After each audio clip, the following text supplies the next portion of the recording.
একজন part time keeper তার দুপাশে ঝাঁপ দিয়ে বল ধরছেন। উইকেটের দুই পাশে তার মুভমেন্ট দেখে বোঝার উপায় নেই নিয়মিত কিপিং করেন না তিনি।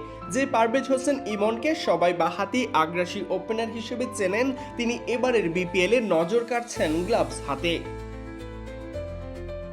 মাসেল পাওয়ার কিংবা ফ্রি ফ্লোয়িং শট খেলার দক্ষতা, উইকেটে টিকে থাকলে যে কোনো বোলারকে তুলোধুনো করতে পারা ইমনের কাছে অনেকটাই সহজলভ্য। তবে এবার out of the box keeping করে তাক লাগিয়ে দিচ্ছেন ইমন।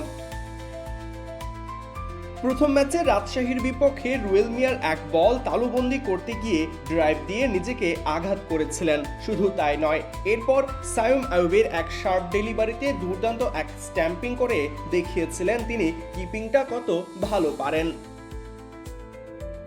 প্রথম ম্যাচে এমন কিপিং দেখে অবশ্য কেউ সেভাবে তাকে রেট করেননি, তবে সেই ধারাবাহিকতা আজও দেখা গিয়েছে নোয়াখালীর বিপক্ষে। উইকেটের পেছনে চনমনে ইমন জানান দিচ্ছেন কিপিংটাও তিনি করতে পারেন ফার্স্ট ক্লাস।